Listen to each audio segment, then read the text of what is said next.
Hai semua, perkenalkan kami dari kelompok 9, alasan penghapusan pidana.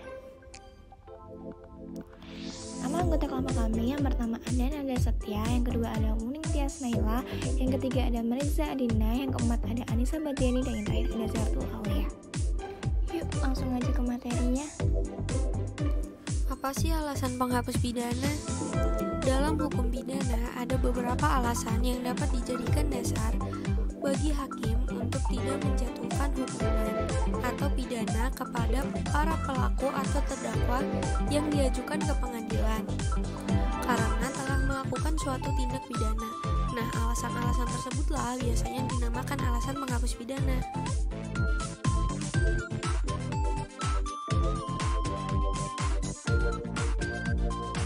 Jenis alasan penghapusan pidana. Yang pertama adalah alasan pembenaran. Alasan yang menghapuskan sifat melawan hukumnya perbuatan meskipun perbuatan ini telah memenuhi rumusan delik dalam undang-undang. Misalnya Algojo yang melakukan tugasnya mengeksekusikan pidana mati. Algojo ini mendapatkan alasan penghapus pidana yang berupa alasan pembenar karena perbuatan membunuh orang adalah menjalankan tugasnya. Alasan ini ada dalam pasal 49 ayat 1 KUHP pembelaan terpaksa, pasal 50 KUHP sesuai peraturan perundang-undangan, pasal 51 ayat 1 perintah jabatan. Yang kedua ada alasan pemaaf. Seorang pelaku dapat mendapatkan alasan pemaaf apabila pelakunya tidak dapat dipertanggungjawabkan atau tidak bersalah atau tidak dapat dicela menurut hukum, meskipun perbuatannya bersifat melawan hukum. Misalnya adalah orang gila yang melakukan tindakan pembunuhan. Alasan ini ada dalam pasal 44 KUHP, tidak mampu bertanggung jawab, pasal 49 ayat 2, pembelaan terpaksa yang melampaui batas karena guncangan jiwa yang hebat, pasal 51 ayat 2, dengan iktikat baik melaksanakan perintah jabatan yang tidak sah. Alasan pengurangan pidana. Belum cukup umur pasal 47 KUHP Junto Undang-Undang Nomor 11 Tahun 2012. Sejak berlakunya undang-undang ini tentang sistem peradilan pidana anak, maka usia anak sebagai pelaku tindak pidana yang dapat diajukan ke sidang anak adalah telah mencapai umur 12 tahun tetapi belum mencapai umur 18 tahun. Undang-undang ini menjadi pengurangan 1/2 dari ancaman pidana maksimum yang diancamkan bagi orang dewasa, dan jika tindak pidana yang dilakukan anak merupakan tindak pidana yang diancam hukuman mati, maka terhadap anak diterapkan pidana maksimal 10 tahun penjara. Percobaan pasal 53 ayat 2 KUHP. Supaya percobaan pada kejahatan pelanggaran tidak dapat dihukum harus memenuhi syarat-syarat sebagai berikut.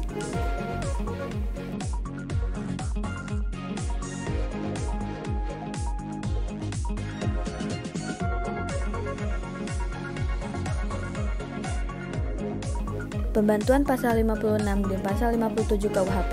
Pasal 57 KUHP sebagai berikut. Pasal 56 KUHP pembantuan ada 2 jenis, yakni yang pertama pembantuan pada saat kejahatan dilakukan, yang kedua pembantuan sebelum kejahatan dilakukan dengan memberikan kesempatan, sarana, atau keterangan.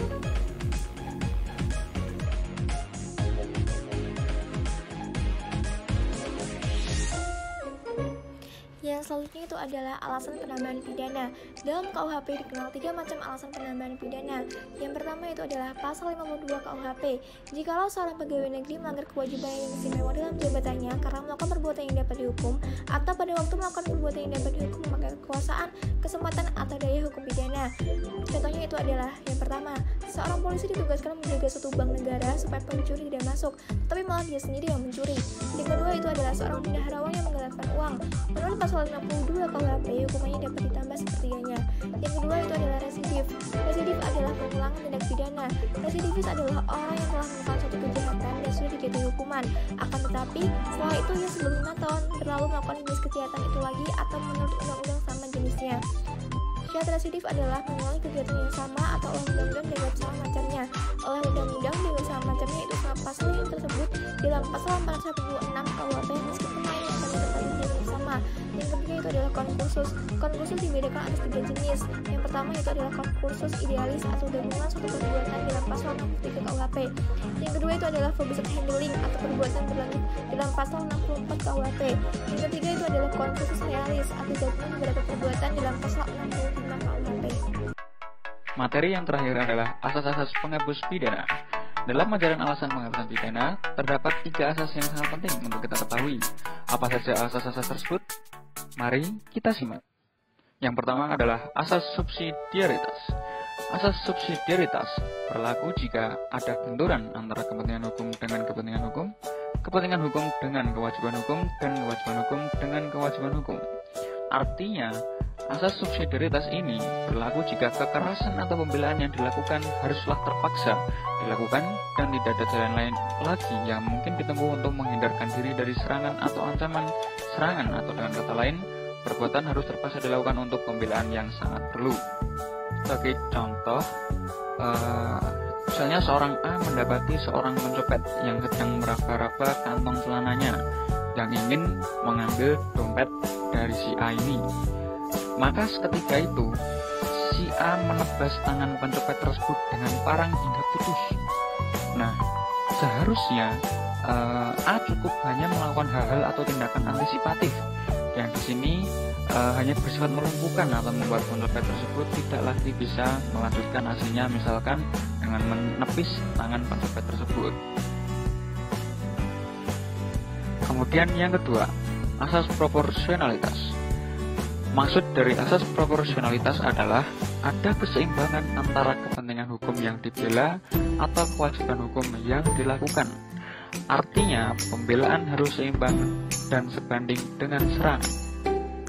Sebagai contoh, pembelaan yang berlebihan atau tidak memenuhi asas proporsionalitas, misalnya yang telah disebutkan tadi, A mendapati seorang pencopet yang sedang meraba-raba kantong celananya, maka seketika itu A menebas tangan pencopet tersebut dengan parang hingga putus. Yang terakhir adalah asas culpa in causa. Asas culpa in causa berarti bahwa pertanggungjawaban pidana bagi orang yang sejak semula mengambil risiko bahwa dia akan melakukan perbuatan pidana.